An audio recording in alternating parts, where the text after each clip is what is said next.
আর এখনকার মানুষ বয়ান শুনতে আসে, যদি ভালো লাগে তো কইয়ের বাপরে বাপ এবার হাড়ে আলাইছে হুজুরে, ঠিক আছে। আর যদি মন মতো না হয় বাইরে যায় বিড়িটা দরাইব টানতে থাকবো আর কইব শালারে কইতে আনছে ওয়াজি করতারে। কথা সামাজিক তো এটাই, বর্তমান প্রেক্ষাপটে ওয়াজ মাহফিল এটাই। ভালো হইলে কো ঠিক আছে ফাড়াই লাইছি, ভালো না হইলে কো শালারে কইতে আনছে এটা হুজুর নি ওয়াজি করতারে না। আপনার ভিতরে ওয়াজ ঢুকবো কেমনে? কারণ আপনি যেখানেই বয়ান শুনতে যান আপনাকে ছাত্র হতে হবে। নবীজি জিবরাইলের কাছে ছাত্র হয়ে গেছে, আকাবির আসলাফ উস্তাদের কাছে ছাত্র হয়ে বসছে। আপনি এখানে বয়ান শুনবেন, বয়ান আপনার ঠিক মতো না হইলে শালা।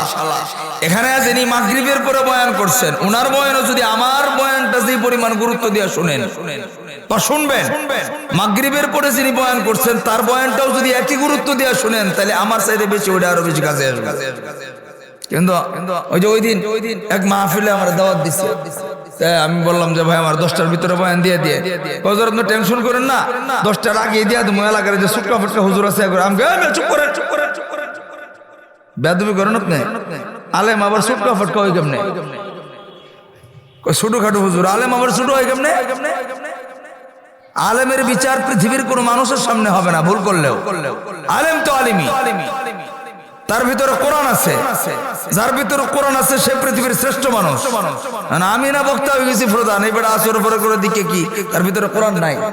আপনার তাই ছোট বড় করে আপনার ওয়াজি জান পরে হুজুর ভুল হয়ে গেছে।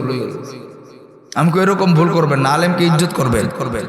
মসজিদের মুয়াজ্জিন থাকুক, খতিব সাহেবের যে মূল্য খতিব সাহেবের চেয়ে বেশি মূল্যায়ন করতে হবে মুয়াজ্জিনকে। কারণ খতিব সাহেবের ব্যাপারে কোনো হাদিস নাই, কোরআনের কোনো কিচ্ছু নাই যে খতিব সাহেব জান্নাতের জাহান্নামে গেল গলা উপরে থাকবো তার গলাটা পড়বো না। কিন্তু মুয়াজ্জিনের ব্যাপারে তা আছে, পুরো শরীর পড়লেও তার একটু আল্লাহ তাআলা জাহান্নামের আগুনে ঢোকাবে না। কিন্তু মুয়াজ্জিন মনে করেন না, মসজিদের কমিটিরা মুয়াজ্জিনটা দিয়ে বাথরুম পর্যন্ত পরিষ্কার করায় তার বাড়ি, অথচ মুয়াজ্জিনের ফরসাবের সমানও তোমার দাম নাই। তুমি সভাপতি হইতে পারো, কিন্তু তার মর্যাদা আল্লাহর কাছে অনেক বেশি। সে জাহান্নামী হলেও তার এই কণ্ঠটা আল্লাহ তাআলা জাহান্নামের আগুনে পড়বেন না। এই জন্য মাগরিবের পরে হোক আসরের পরে হোক এলাকার ছোটখাটো হুজুর হোক, সে আলেম, তার ভিতরে কোরআন আছে, তারকে আমরা মূল্যায়ন করবো, সম্মান করবো, ইজ্জত করবো, ভালোবাসবো।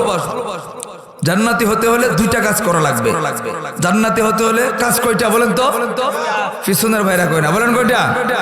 দুইটা। এটা পরে কমু, এখন আগে ওয়াজের দিকে আগাই। বয়ান শুনবো নিয়ত দুইটা, বুঝবো মানবো, তৃতীয় নাম্বার ছাত্র হয়ে আবার শুনবো ইনশাআল্লাহ।